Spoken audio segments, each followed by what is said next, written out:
Hi, I'm Skinny Cheeks. This will be a short PvE DPS guide for Dragonknights for the Lost Depths patch. If you want full details, I do have my website up to date at skinnycheeks.gg/Dragonknight, and I'm working on getting the other classes updated very soon. Not a whole lot has changed for the way that Dragonknights play in update 35, but there are some small differences. Our Fiery Breath and Searing Strike skills are now 24 seconds in duration, along with an increase to the length of several other dot timers as well, such as Degeneration, which also now lasts for 24 seconds. This means we will spend more time using our spammable than in previous patches. The Seething Fury passive on Molten Whip has also been changed a little. The max hits on fully stacked whips are now only 60% additional damage instead of 99%. But a cool new thing is that these stacked whips no longer take away the extra weapon and spell damage you get from this passive. So as long as you're casting one of your Ardent Flame skills without letting 15 seconds go by in between, you will have an extra 300 weapon and spell damage at all times. Now this can be a tiny bit tricky to keep up since Flames of Oblivion is 15 seconds. That alone won't quite keep the passive up.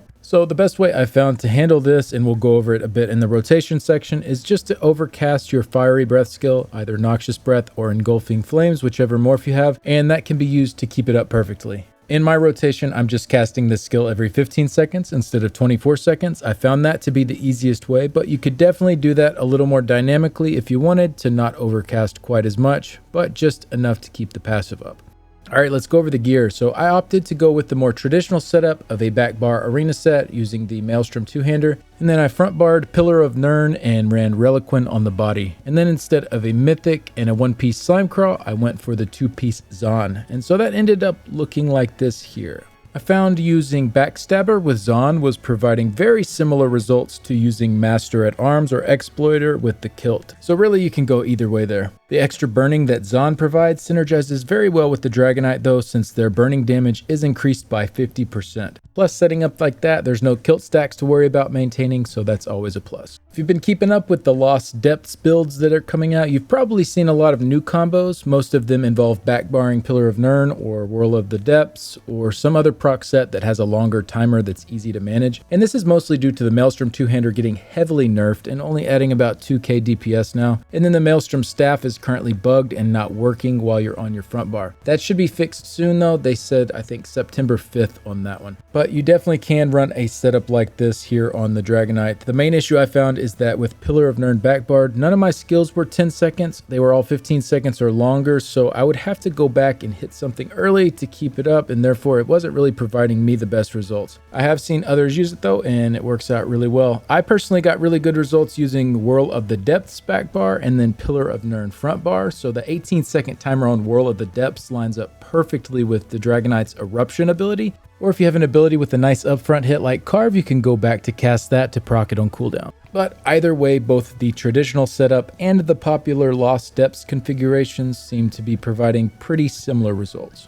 For the skills, this is the main configuration I went with. I used a two-hander, so Stampede and Carve were the chosen options from the ones listed here. This setup also allows you to run Heroism or Tripods, which give both Magicka and Stamina back, and so that makes it really nice on Sustain. You can also run a similar configuration with Talons if you want more AoE damage. Pretty much just move your trap to the back bar and drop off Carve, and then slot Talons in that front bar spot. It is a little tough to sustain on a stamina stacking build, but not too bad at all on Magicka stacking. You can definitely still run it on a stam build though, even if you can't cast it quite on cooldown. Just casting it as much as you can sustain, you can still get some very nice results. And then if you are running a different spammable aside from Molten Whip, you can set up like this. This will make sure you are still keeping your 300 weapon and spell damage up from the Seething Fury passive. If you don't need Degeneration, I definitely recommend putting Talons there, as it's fairly easy to sustain on a stamina DK if you are using a fully stam costing spammable like Stone Giant. Alright, then for the rotation, as always, a fully dynamic rotation will allow for the highest results. I linked a few other content creators' builds on my website, so make sure to check those out if you're looking for that. But for this video, I put together a mostly static option that just has a few dynamic skills, and this still gave very good results. For the opening, I'm pre-buffing channel acceleration and forward momentum. This is pretty typical. It's totally optional though, and only adds a tiny bit. But the skills do have very long timers, so it's doable without add-ons as well. And then just like in previous patches, we'll start by casting Flames of Oblivion 3 times to get to max Seething Fury stacks. We'll drop our Barbed Trap, and then we'll start Light Attack weaving with our back bar dot Stampede.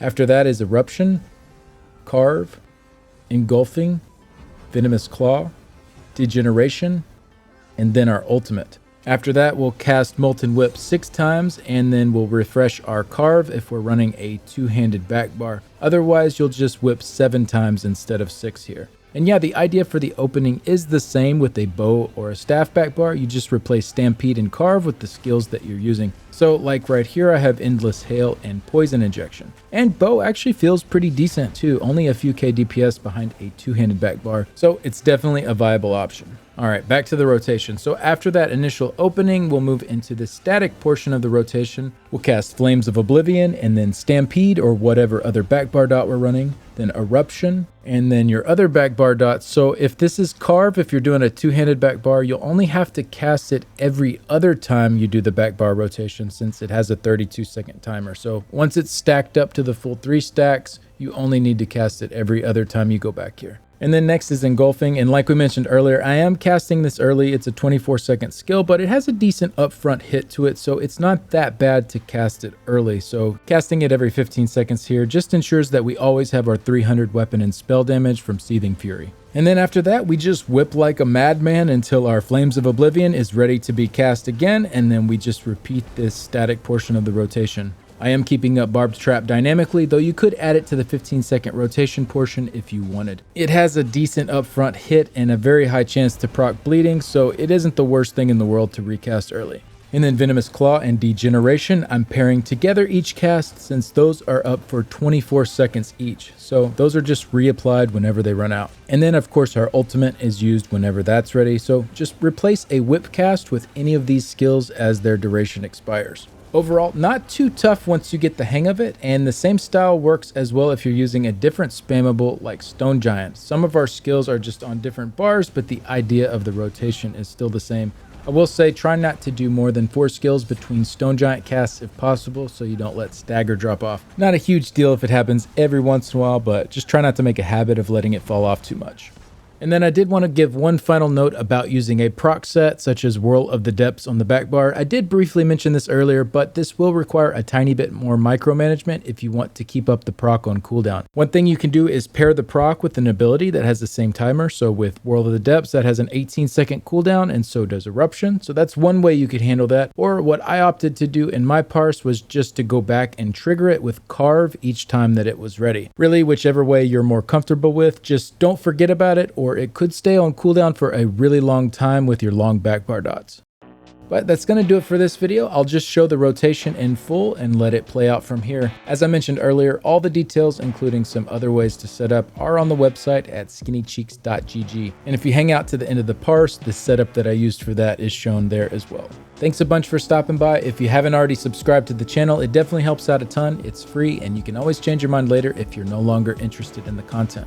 Big thanks to my current Patreon supporters and YouTube members. Link is in the description if you're interested in helping out that way. And a special thanks to Nicholas, Simon, Cougar's Bay and the Cougar City Guild, the Order of War Guild, Iffy, Cantankerous Cat, Shady, Blake1816, Mordecai 1212, Santanico, Nalandia, Florian, Vadridi, and Cha-Cha.